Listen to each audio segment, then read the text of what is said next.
Bonjour, c'est Damien, bienvenue dans cette nouvelle vidéo dans laquelle nous allons voir les 3 éléments indispensables à tout rituel. Notre fil rouge, comme à chaque fois, c'est une citation. Cette fois-ci, c'est Pierre-Marc Gaston de Lévy qui nous dit: dans toute entreprise, commencez avec réflexion, suivez avec activité et persévérez. Donc voilà, nous allons voir tout de suite, on rentre dans le vif du sujet parce que ça va être assez long, les 3 éléments indispensables à tout rituel. Même à notre époque où la technologie et la science sont ce qui influe le plus sur nos pensées, l'intérêt pour les domaines comme l'ésotérisme n'ont jamais décru.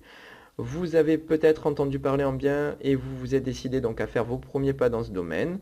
Voilà, sauf que vous ne savez pas par où commencer. C'est le moment idéal pour vous d'apprendre les rudiments du rituel ésotérique. Ce qu'il faut comprendre, c'est qu'un rituel est un acte commun à de nombreuses religions et pratiques magiques qui va vous permettre d'entrer en contact avec des entités supérieures. Donc c'est pas vraiment quelque chose qui est réservé uniquement à des sortilèges magiques, etc.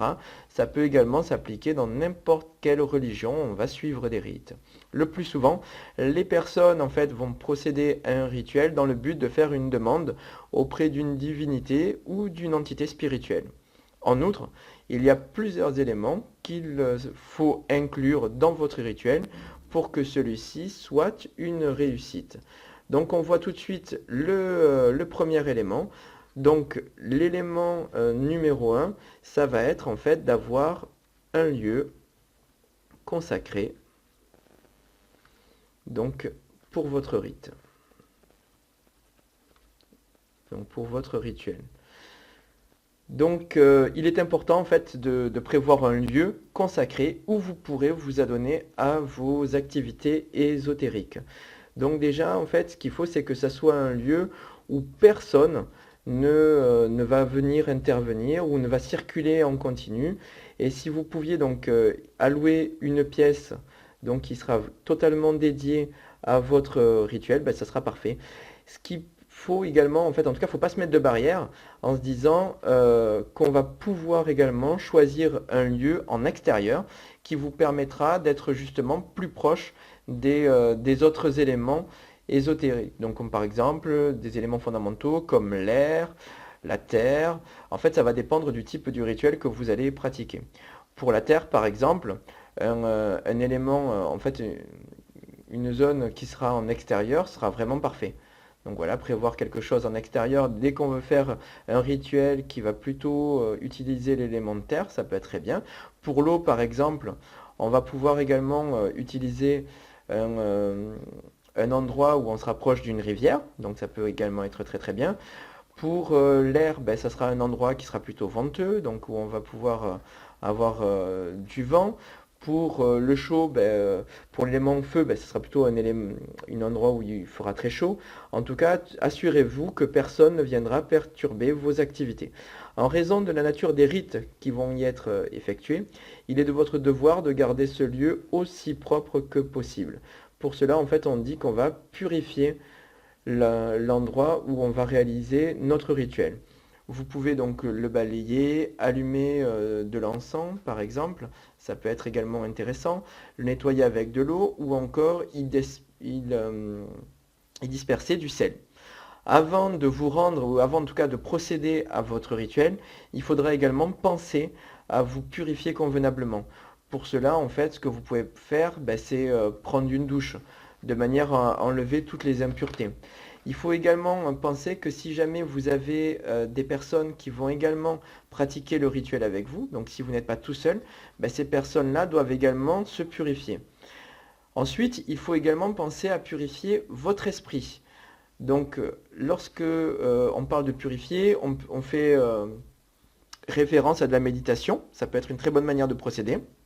Et également, encore une fois, si vous êtes plusieurs à pratiquer ce rituel, pensez également à faire en sorte que les autres personnes méditent également. Il va être conseillé de ne pas emporter des objets extérieurs au rituel, donc des objets que vous aurez également consacrés. Donc voilà, c'est vraiment, ça fait partie des éléments qui sont assez importants. L'élément numéro 2 auquel on va faire référence, c'est le cercle magique ou le cercle de protection. C'est un élément qui va être commun à tous les rituels. C'est en fait un rituel qui va englober votre rituel. Il va occuper plusieurs fonctions. La première, en fait, ça va être de délimiter la zone qui va être consacrée au rituel lui-même. Il va y avoir plusieurs types de cercles magiques qui vont être à votre disposition. En tout cas, il convient d'utiliser un modèle précis selon ce que vous envisagez de faire, ou bien du type d'entité spirituelle que vous projetez de contacter.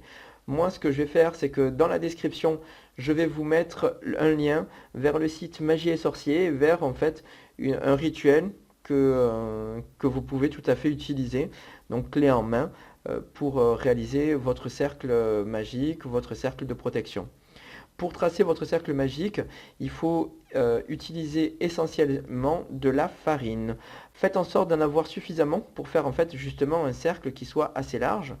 Pourquoi? Parce qu'en fait, vous ne devez jamais le briser, jamais le traverser tout au long du rituel.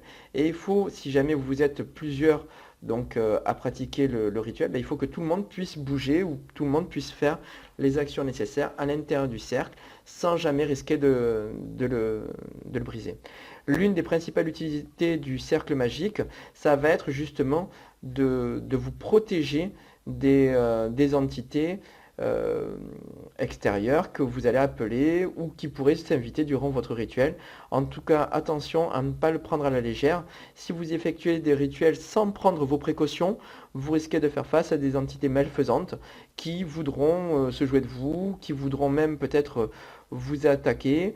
Donc en tout cas, voilà, pour tracer votre cercle magique, vous pouvez utiliser donc de la farine comme je vous l'ai dit, ou également du sel consacré. Voilà. Ça, c'était le deuxième élément. Le troisième élément auquel on va s'attarder, donc ça va être les incantations. Donc les incantations, c'est probablement l'élément le plus essentiel à tout rituel. Pourquoi? Parce que l'incantation, en fait, ça va être les paroles consacrées qui sont nécessaires pour communiquer avec les entités supérieures. Qu'il s'agisse de la magie élémentale, angélique ou autre, vous allez en fait devoir prononcer des paroles. Et ces paroles-là, c'est justement les incantations. Il faut en tout cas pouvoir être entendu par les esprits et justement, ça va être ces paroles qui vont rentrer en ligne de compte. Les incantations peuvent être dans la langue que vous parlez, par exemple là le français, ou vous pouvez également utiliser des formules dans des langues comme par exemple le latin. On va retrouver pas mal d'incantations en latin. Si vous choisissez de faire ça, en tout cas, assurez-vous au moins de connaître le sens exact des paroles que vous allez prononcer. Si c'est la première fois que vous exécutez ce rituel, et que vous n'êtes pas sûr de prononcer les paroles de manière convenable, ce que je vous engage à faire, ça va être de les écrire. Ça peut également être de manière phonétique, de manière à les prononcer de la meilleure façon possible. Pour expliquer une incantation de manière détaillée, celle-ci va se diviser en fait en plusieurs parties.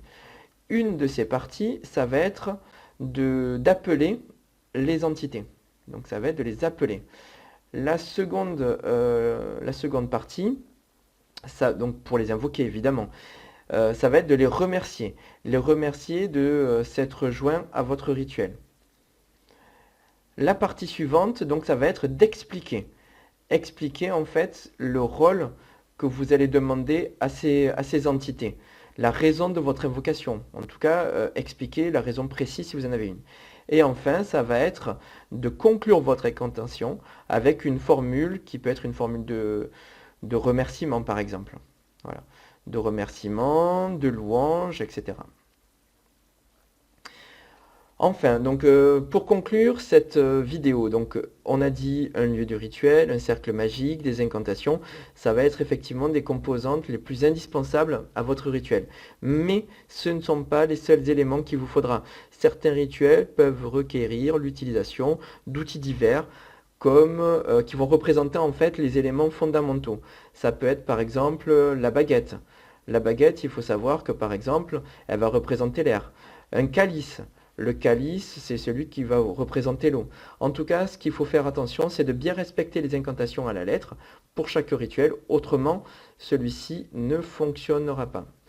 On me demande souvent les éléments indispensable un rituel. Donc pour moi, déjà, ces 3 éléments sont indispensables. Si vous souhaitez en savoir plus sur le sujet, moi, ce que je vous propose, c'est d'approfondir vos connaissances en ésotérisme avec mon accompagnement personnalisé.